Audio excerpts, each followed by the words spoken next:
ഇന്ന് republic day. നമ്മുടെ രാഷ്ട്രപതി ഈ രാജ്യത്തെ അഭിസംബോധന ചെയ്ത് ചില കാര്യങ്ങൾ സംസാരിച്ച ദിവസം. ഇവിടെ ഏറ്റവും പ്രസക്തമായ ഒരു കാര്യം, സ്വന്തം ഭാഗം ശരിയാണെന്ന് വാദിച്ച് പരസ്പരം ഏറ്റുമുട്ടുന്നു എന്ന് മണിപ്പൂരിനെ പേരെടുത്ത് പറയാതെ രാഷ്ട്രപതി ദ്രൗപദി മുർമു പറഞ്ഞു വെക്കുകയാണ്.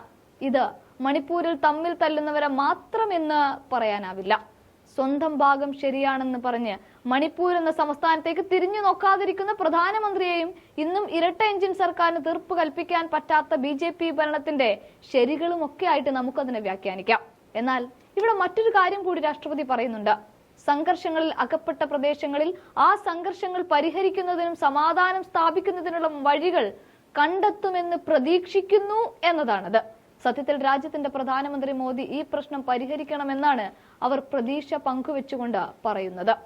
ആ പ്രതീക്ഷയിൽ അത്രയുമുള്ളത് പ്രധാനമന്ത്രി മോദി നിങ്ങൾ ഒന്ന് സമാധാനം കൊണ്ടുവരൂ എന്നുള്ളതാണ്. എന്നാൽ രാഷ്ട്രപതി രണ്ട് വിഭാഗത്തെ കൂടെ എടുത്തുകൊണ്ട് ചില കാര്യങ്ങൾ കൂടി പങ്കുവെക്കുകയും ചെയ്യുന്നുണ്ട്. ഒന്ന് കായിക താരങ്ങൾ, രണ്ടാമത്തെ വിഭാഗം കർഷകർ. കായിക താരങ്ങൾ രാജ്യത്തിന്റെ അഭിമാനമെന്നും കർഷകർക്ക് നന്ദി എന്നുമാണ് രാഷ്ട്രപതി അഭിസംബോധനയിൽ പറയുന്നത്. എന്നാൽ ഇന്നത്തെ ഇന്ത്യയിൽ ഈ രണ്ട് വിഭാഗങ്ങളും കഷ്ടത അനുഭവിക്കുന്നവരാണ്. ഗുസ്തി താരങ്ങൾക്ക് ഇന്നും നീതി കിട്ടിയിട്ടില്ല. അവർ തെരുവിൽ തന്നെ. സാക്ഷി മാലിക് ബൂട്ടഴിച്ചു വെച്ചു, ഇനി ഇല്ല എന്നും പറഞ്ഞു. ഇനി കർഷകർ. രാജ്യം കണ്ട ഏറ്റവും വലിയ കർഷക സമരത്തിനാണ് തലസ്ഥാനം സാക്ഷ്യം വഹിച്ചത് മോദി ഭരണകാലത്ത് തന്നെയാണ്. ഇപ്പോഴിതാ വീണ്ടും സമരം പ്രഖ്യാപിച്ചിരിക്കുകയുമാണ് അവർ. ഈ അവസരത്തിലാണ് രാഷ്ട്രപതിയുടെ നന്ദി. സത്യത്തിൽ ഈ രണ്ട് വിഭാഗത്തെ ഊന്നിക്കൊണ്ട് രാഷ്ട്രപതി സംസാരിക്കുമ്പോൾ അതും മോദിക്കിട്ടൊരു കൊട്ടാണോ എന്ന് നമുക്ക് ആലോചിക്കേണ്ടി വരും. കാരണം മോദി തിരിഞ്ഞു നോക്കാത്ത രണ്ട് വിഭാഗങ്ങളാണ് ഇവർ രണ്ടും.